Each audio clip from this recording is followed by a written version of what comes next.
I'm going to talk about panic attacks today. What exactly are they? So, as I mentioned earlier, I'd like to discuss panic attacks. Many of you have inquired, is this what I'm having? Do you think this is a panic attack? They claim to be having panic attacks. How does that appear? And, as with anything we discuss, there are a lot of misconceptions out there. Am I correct? Panic attacks, on the other hand, are a little different.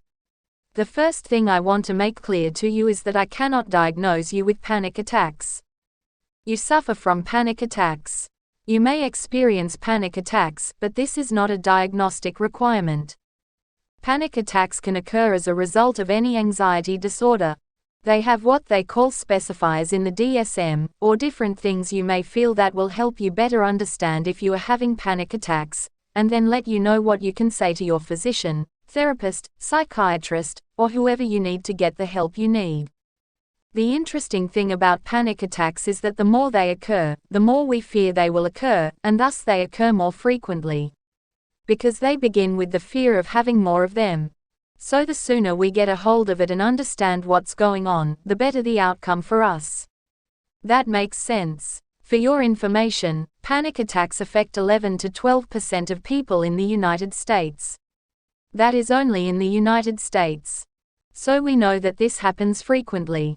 The sooner we get them under control, the better off we all will be. Now, some of the specifications they discuss, which you may notice, are as follows. Side note smiley face. Before I even begin, my clients will say to me things like, I thought I was drowning, or, I couldn't catch my breath. I was taking short, shallow breaths, and it gradually became worse. Peak panic attacks, they call it the peak when it reaches the most intense level of panic in a matter of minutes. So there aren't activities that last a full day or a week. These are things that peak quickly and then gradually decline.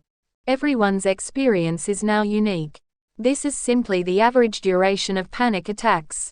Now, panic attacks can feel like the following: palpitations, pounding heart, increased heart rate, and some people will say, I felt like I was having a heart attack. Sweating. Many people's palms or backs will suddenly sweat, and they will be embarrassed because they are somewhere and they are like, oh no, oh no. Trembling or shaking, sensations, shortness of breath, as if suffocated. Some people, as I mentioned, will take short breaths, as if they can't catch their breath. Choking, chest pain, or discomfort, which is why many people report feeling as if they are having a heart attack or drowning. Nausea or abdominal pain.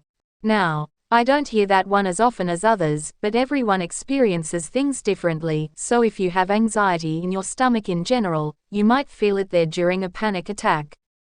Feeling dizzy, unsteady, lightheaded, and faint, which leads to the fear of having it and the need to sit down and catch our breath. People will be affected greatly by this. Chills or heat sensations, numbness or tingling sensations, derealization, and a sense of depersonalization are all symptoms of depersonalization. Fear of losing control or going insane. Many people have said to me, I feel like I'm going insane. I'm not sure what's going on. And, finally, the fear of dying.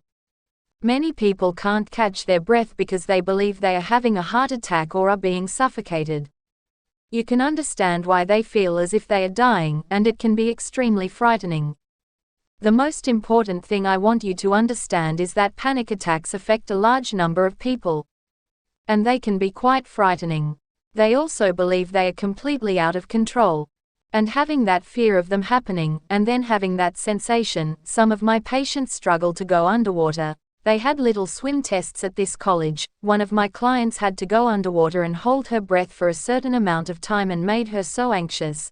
I had to write her a letter. We were afraid she would have a panic attack, which can be dangerous if you are underwater. As a result, it can be a frightening experience. However, the more we know about our situation and the more we discuss it, the better. If you are concerned that you are having these, have had some, or are having them all the time, please contact a physician in your area. It could be your general practitioner. They could refer you to someone who specializes in it, or there are many medications available to help with this.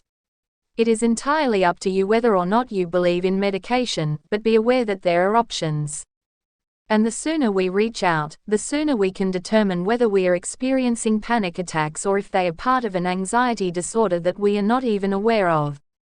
Maybe we have PTSD but didn't realize it until we started having panic attacks. The sooner we get our hands on this, the sooner we can talk to someone. I hope you found this information useful. Thank you for tuning in, and I hope to see you again soon.